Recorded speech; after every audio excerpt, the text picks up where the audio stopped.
C'est la pure et dure réalité de la vie et elle frappe chacun d'entre nous. Tu réalises, 66% de la population est en surplus de poids ou obèse. Si c'était facile de maigrir, c'est-à-dire atteindre ton poids santé et le maintenir pour le reste de ta vie, il y aurait presque pas de gens en surplus de poids ou obèses sur la planète. Autre aspect de la vie, 99% des gens travaillent pour quelqu'un d'autre. Peut-être 97, tu comprends? La majeure partie des gens travaillent pour quelqu'un d'autre et donc, il y a un très faible pourcentage de gens qui sont en affaires, qui travaillent à leur propre compte, qui créent des emplois pour les autres. Pourquoi? Parce que si c'était facile, tout le monde travaillerait à son compte. C'est extrêmement difficile. Atteindre un objectif, se démarquer, maintenir des résultats à long terme, ça prend quelque chose d'extraordinairement simple, mais que la plupart des gens ne veulent pas maintenir, ne veulent pas acquérir, c'est la persévérance. Et OK, je te mets ça autrement. Je suis en affaires depuis des années. Je travaille à mon compte. Je suis un solopreneur maintenant, un entrepreneur unique. J'ai pas d'employé, j'en veux pas, j'en aurai jamais. En fait, c'est faux, j'envoie ici occasionnellement des travaux à des gens, mais tu comprendras que c'est des sous-contractants et j'ai un peu d'aide de ma conjointe occasionnellement à travers l'entreprise pour faire de la paperasse, d'autres choses du genre. Mais je n'aurai jamais une grosse équipe. Il y a très longtemps, quand j'ai décidé que j'allais être entrepreneur, que j'allais créer mon entreprise, j'ai accepté de vivre avec toutes les conséquences que ça allait impliquer sur le long terme. Ça veut dire tous les bons côtés et toute la merde qui vient avec le fait d'être un entrepreneur. Et je dois t'avouer que des fois, j'ai mis le genou à terre, j'ai eu envie d'abandonner, mais je ne me voyais pas aller travailler pour quelqu'un. Je me suis jamais vu imaginer travailler pour quelqu'un, alors que j'ai toute la liberté que je veux. Tu vois, j'enregistre cette vidéo au moment où ça me convient le mieux. Je vais la mettre en ligne au moment où ça me convient le mieux. Je vais faire le montage de la vidéo au moment où ça me convient le mieux. Personne ne va me dire quoi faire. Cette liberté est plus importante pour moi que toute la merde que j'ai pu avoir à titre d'entrepreneur. Parce que c'est pas facile tout le temps. Et au fil du temps, tu développes vraiment des outils pour apprendre à gérer, apprendre à te connaître, savoir dans quoi tu es bon, savoir dans quoi tu n'es vraiment pas bon, qu'est-ce que tu dois le déléguer à des travaux, à des sous-contractants. Tu l'apprends. Et tout ça fait que j'ai persévéré. J'ai accepté de vivre avec les conséquences et me voici aujourd'hui, travaillant à mon propre compte, étant très heureux. Ça prend une mentalité très différente. Donc, je fais partie du 1% de la population qui a créé sa propre entreprise.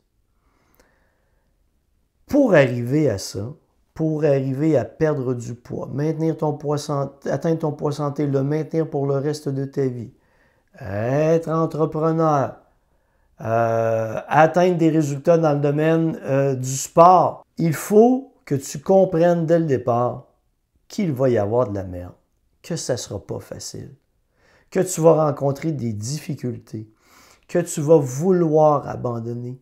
Mais ce qui démarque ceux qui persévèrent, c'est leur capacité à rechercher des solutions. Observe-toi et observe les gens alentour de toi. Dès qu'il y a une difficulté, quel est le pourcentage des gens que tu connais qui se plaignent? Oh, c'est dur, c'est difficile. C'est épouvantable ce qui m'arrive. Et quel pourcentage des gens que tu connais qui sont partis déjà en recherche de solutions? Ils recherchent une solution au problème. Ils savent qu'ils ont les ressources pour trouver une solution. Et même, le problème les motive parce qu'ils savent que lorsqu'ils vont avoir trouvé une solution, que ça va les dynamiser, qu'ils vont se sentir au top de leur capacité. Ça, là, c'est encore 1% ou moins de la population qui est comme ça. Toi, tu es comment? Quand tu rencontres un problème, est-ce que tu es toujours en train de te plaindre? C'est jamais de ta faute. Hein? Ben non, tu as toujours des excuses. Voyons, la vie, ça change sur toi. C'est épouvantable. Mais la personne qui est partie en recherche de solutions quand elle rencontre un problème, tu réalises qu'elle a rencontré le même problème que toi ou qu'elle rencontre elle aussi des problèmes. Parce que quand tu vois quelqu'un qui réussit, perte de poids, tu vois quelqu'un qui est en forme, t'es donc bien chanceux. Regarde donc comme t'es en forme. Est-ce que tu penses qu'elle a fait ça, que ça s'est réalisé par l'opération du Saint-Esprit?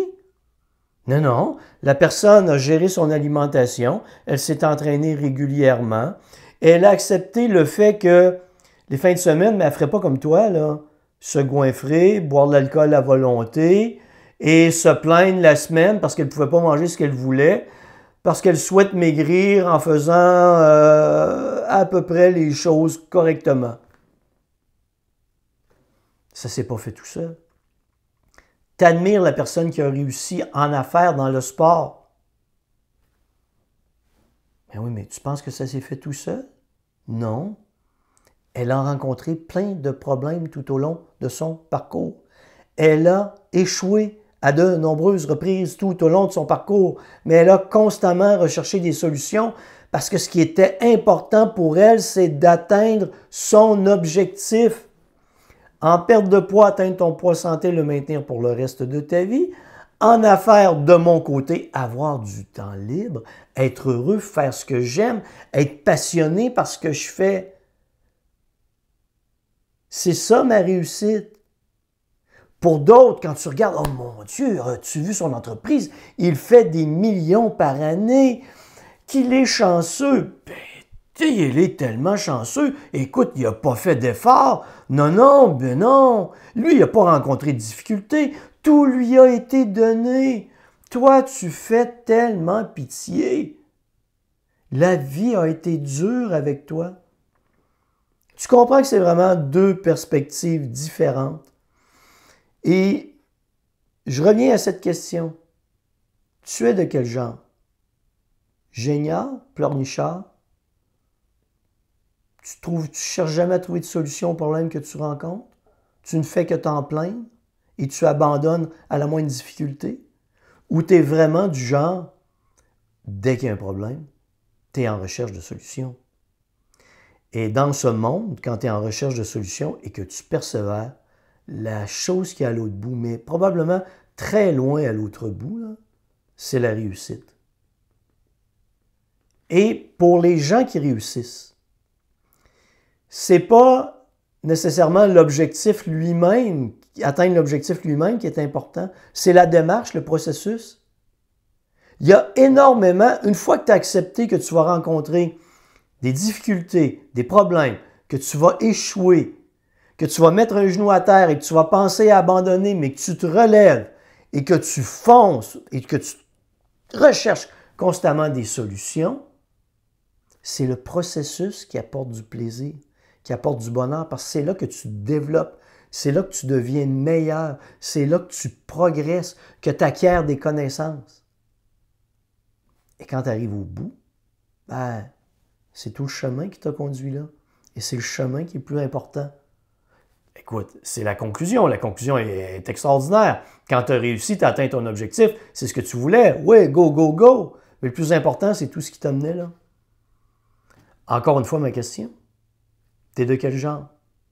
Génial pleurnichard ou quelqu'un qui est toujours en recherche de solutions?